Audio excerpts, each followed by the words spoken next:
Hi, this is Herbie Hancock, and I hope you're as excited as I am for International Jazz Day. You know, while jazz originally came from the United States, I'm constantly reminded that it has become a truly global art form, promoting peace, cooperation, and dialogue.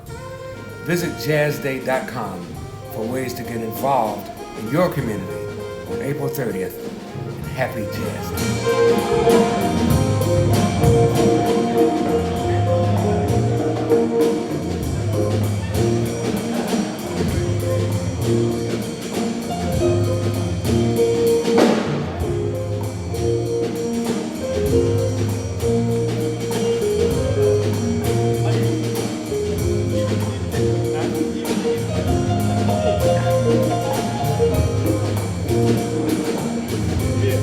Beaucoup d'énergie dans cette musique, une joie qui se transmet, une musique qui s'est beaucoup bonifiée et qui a influencé d'autres styles musicaux. Le jazz fait partie du patrimoine africain, de ce que l'Afrique a apporté au monde. Le jazz aussi est le symbole de la résilience des captifs africains qui ont pu, à partir de substrats culturels qu'ils ont amenés, intégrer leur souffle et leur respiration et leur rythmique à la discipline de l'instrument occidental. Le jazz a permis, je crois, à tout un chacun d'avoir une certaine aisance dans le domaine de la composition. Techniquement, on joue du jazz pour pouvoir maîtriser son instrument. lépp lu ñuy def jazz la parce que am na musique yoo xam ne ñoo ngi koy def am na ay son yoo xam ne ñoo ngi koy génne ci suñu instrument traditionnel yi muy xalam muy kora muy balafon keroog bi ñu dégloo Ablaye Cissokho centre culturel français mais li mu doon def jazz la.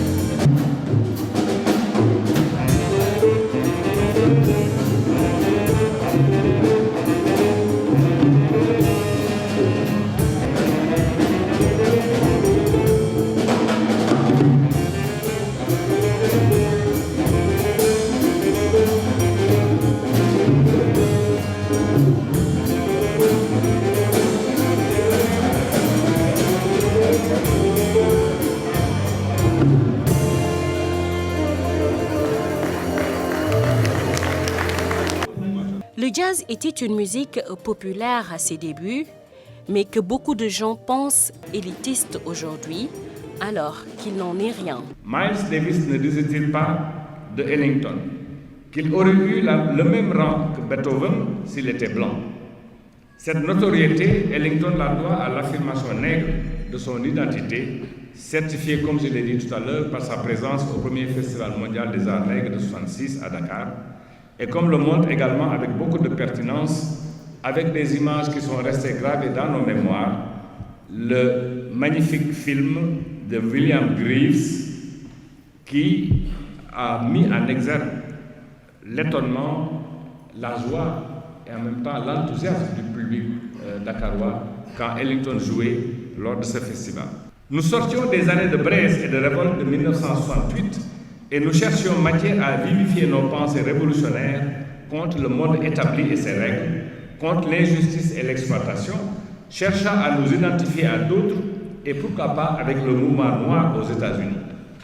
Les frères de Soledad, George Jackson, l'assassinat de ce dernier, rendu dramatique et sensible par Archie Shepp dans son Attica Blues de 1972, et repris récemment en 2013 avec Attica Blues Orchestra à Hear the Sound, les Black Panthers avec Huey Newton, Eldridge Cleaver, Stokely Carmichael, Bobby Seale, Edgar Huggins, Angela Davis, que nous aurons le plaisir d'accueillir au Musée des Civilisations prochainement, et son ouvrage If They Come in the Morning. Voilà nos lectures de référence, nos idoles. L'assassinat planifié et systématiquement mené par le FBI des militants des droits civiques, magistralement traité par un vétéran du mouvement, Dick Gregory, dans Caius on Soul, publié en 2010, emporte un témoignage éloquent. On dit, au début, au commencement était l'Afrique, continent aimant, et pourtant, dès 1619, année qui a vu les premiers Noirs esclaves vendus en Virginie, source de toutes les nostalgies. Ils apportent avec eux, ces Noirs, des traditions culturelles dont le chant est l'un des vecteurs. Sans aller dans les détails pour affirmer l'émergence du négro spirituel à la suite de cette présence et comme forme d'intégration-préservation d'une certaine identité, son évolution vers le gospel, de même que son affirmation progressive et durable dans les temples et églises, on peut affirmer que le chant qui en est une marque distinctive parmi d'autres, à l'instar de ce que disait le poète Louis Aragon, est le véhicule préféré de la contrebande, cette métaphore signifiant simplement le droit d'exister malgré ou en dépit des interdits. L'histoire du jazz est en effet faite de lutte pour sa reconnaissance comme art majeur, mais aussi de rencontres multiples et sous beaucoup de rapports au plan politique, social et culturel. Cette musique est au cœur de l'universalité qui ne la fonde pas seulement, mais la féconde dans le même temps. Le chant de Jacques Brel, dans son opus Jaurès, ou plus explicitement celui qui souligne plus loin notre propos, voir un ami pleurer, vous donne un frisson tellement il est chargé de vérité, de sensibilité et d'humanité. Ce qu'est aussi le jazz.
L'enjeu est donc de populariser et de démocratiser le jazz. Que les radios jouent le jeu, les télévisions aussi jouent le jeu. Qu'on essaie d'initier de tels programmes pour parler au public, pour que les gens puissent comprendre un peu ce que c'est que le jazz. Il y a une histoire, le jazz a une âme, le jazz a aussi un esprit. Il faut que le public comprenne tous ces aspects. Et comment faire de sorte que le public comprenne tous ces aspects? C'est d'organiser de tels débats, de telles rencontres. Il y en a eu dans le passé. On veut refaire vivre ces grands moments de réflexion, de discussion et d'écoute de belle musique. C'est pourquoi, pour une première, cette journée internationale du jazz est célébrée au Sénégal, une initiative du journaliste Alioune Diop, spécialiste de musique à Radio Sénégal. On veut faire du concret avec tout ce qu'on a comme appui. Avec toutes ces personnes qui sont là, je crois que toute personne, tout individu qui démarre des activités avec un tel public peut être rassuré, peut être confiant pour pouvoir avancer. Il y a des moments où on dit que si jamais, je touche du bois, il y avait une situation dramatique, avec autant de personnes dans une même place, ce pays allait avoir du mal à redémarrer. Je crois que sur le plan culturel, on a vraiment tout ce qui fait la fierté, comme avait l'habitude de me dire Joe Wakam.